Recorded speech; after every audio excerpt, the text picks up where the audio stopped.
Burkina Faso, camarades combattants pour la liberté, pour la paix, la souveraineté et l'indépendance réelle. C'est un honneur et un plaisir pour moi de m'adresser à vous au seuil du nouvel an 2024 pour vous souhaiter aux Burkinabés de l'intérieur comme de l'extérieur, aux amis et aux partenaires du Burkina Faso, bonne et heureuse année 2024. Rendons grâce à Dieu qui nous a permis de voir ce jour, qui marque donc la fin de l'année 2023. Prions également le bon Dieu pour ceux-là qui ont donné leur vie pour l'indépendance du Burkina Faso, dans la reconquête de notre territoire, que leur âme repose en paix sur la terre libre du Burkina Faso. Nous prions également que Dieu accorde une santé à tous ceux-là qui aujourd'hui se retrouvent blessés du fait donc des leaders terroristes et qui ont mené le combat noble pour notre liberté. Nous sommes solidaires de toutes ces personnes qui ont dû quitter leur contrée, qui se retrouvent aujourd'hui personnes déplacées internes. Camarades, 2023 a été une année au cours de laquelle nous avons fait une analyse profonde de la situation du Burkina Faso. Une année au cours de laquelle nous avons posé un diagnostic profond des maux qui minent le Burkina Faso. Ce qui a amené de prendre des décisions importantes. Ces décisions ont été de briser les premières chaînes de l'esclavage, de l'impérialisme, du néocolonialisme. Parce que, dit-on, vous ne pouvez espérer retrouver votre objet perdu en faisant appel à l'aide à celui qui vous l'a dérobé. 2023 a été une année où beaucoup d'initiatives ont vu le jour. Le 11 décembre dernier, comme nous le résumions, à propos de tout ce que nous avons pris comme initiative dans le domaine de la défense, dans le domaine sanitaire, surtout aussi dans le domaine de l'autosuffisance alimentaire. Beaucoup d'initiatives de développement, d'industrialisation ont été lancées. C'est le lieu pour moi donc de saluer le peuple burkinabé pour sa résilience, pour avoir compris le sens du combat que nous menons, pour la reconquête du territoire et pour l'indépendance réelle du Burkina Faso. 2024 sera une année au cours de laquelle nous allons continuer ce combat. Nous allons continuer à briser les chaînes de l'esclavage, à briser les chaînes donc du néocolonialisme qui nous empêchent de connaître le bonheur. Au cours de cette année 2024, nous allons poursuivre les efforts de reconquête du territoire et amplifier la lutte.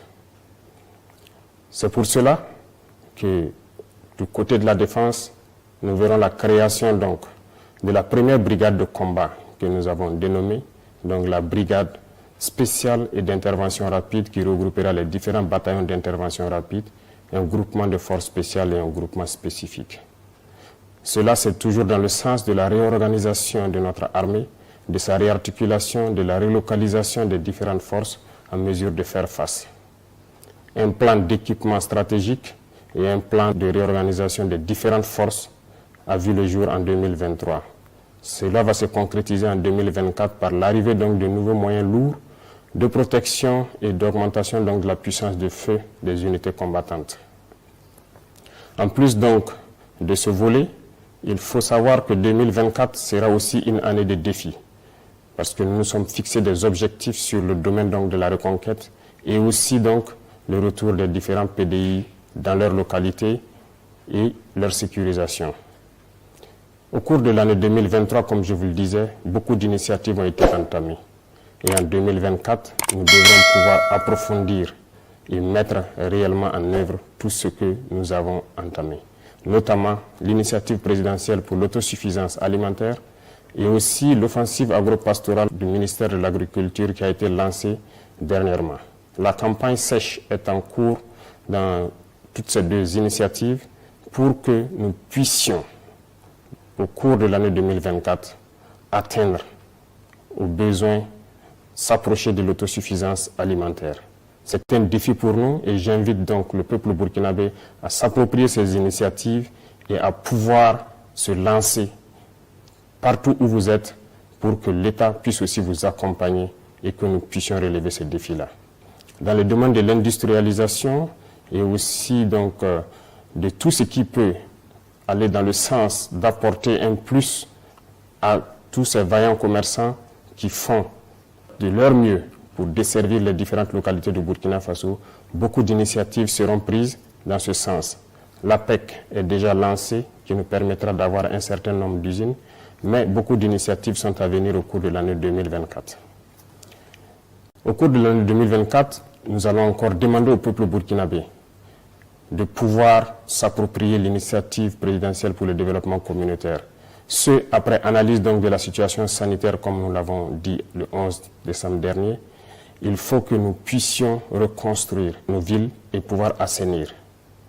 Il s'agira donc pour les populations de s'approprier cette initiative et de pouvoir se lancer dans l'assainissement, l'urbanisation et faire en sorte que nos cadres de vie soient encore plus agréables pour que certaines épidémies que nous avons connues ne puissent pas ressurgir au cours de cette année-là. Le combat que nous menons aujourd'hui est également un combat de la culture. Comme vous l'aurez remarqué, en posant donc un diagnostic du problème, nous avons compris que la colonisation nous a déracinés. Nous avons perdu notre culture. Notre belle culture qui nous enseigne la paix, la solidarité, l'entraide. Nous avons perdu ces valeurs. Voilà pourquoi nous tenons à ce que la culture occupe une place importante donc, dans notre combat. C'est ce qui a amené donc à aujourd'hui officialiser nos langues nationales et aussi à créer le Conseil de communauté à travers donc, ce projet de loi qui vient d'être adopté donc, à l'Assemblée. Ceci doit nous amener à revenir à nos racines, à nos traditions, à nos cultures, pour pouvoir faire ressurgir ces valeurs de solidarité qui nous manquent beaucoup, ces valeurs de paix, de tolérance et d'entraide. Sur le volet de la corruption, il faut dire que l'année 2023 a été une année où ce phénomène a perduré.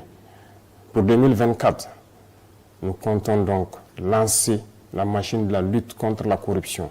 C'est le lieu donc pour moi d'inviter toutes ces institutions et structures qui œuvrent donc dans la lutte contre la corruption à redoubler d'efforts pour qu'à jamais nous puissions bannir ce phénomène de notre société. Camarades, nous restons convaincus de notre trajectoire, de la lignée que nous avons adoptée. Il n'y a pas meilleur que cet itinéraire que nous avons emprunté pour notre liberté, pour notre souveraineté et pour que le Burkina puisse prospérer. Nous sommes convaincus et avec le peuple burkinabé, nous sommes rassurés plus que jamais que le combat que nous menons est noble pour le Burkina Faso, pour l'AES et pour l'Afrique tout entière. Nous allons vous souhaiter une très bonne année 2024, une année pleine de santé, une année de combativité, une année au cours de laquelle donc tous les Burkinabés vont pouvoir cultiver l'amour entre eux, une année au cours de laquelle nous souhaitons que les Burkinabés puissent faire fi des différends qu'ils ont connus et pouvoir donc regarder ensemble vers l'avenir. Une année de bonheur, une année au cours de laquelle les espoirs des uns et des autres donc vont se voir accomplis. Nous ne pourrons terminer sans remercier le peuple burkinabé qui a compris le sens de la lutte et qui se bat jour et nuit dans la veille citoyenne pour protéger cette transition. Parce que, dit-on, l'ennemi n'a pas encore rangé sa hache de guerre, que ce soit de l'intérieur ou de l'extérieur, l'impérialisme est toujours en activité. Merci au peuple burkinabé pour ce combat que nous menons et merci à tous ceux qui, de près ou de loin, nous soutiennent, qu'ils soient de l'intérieur, de l'extérieur, partout dans le monde, qui soutiennent le Burkina Faso dans cette lutte. Vive le Burkina Faso, que Dieu protège le Burkina Faso. La patrie ou la mort, nous vaincrons.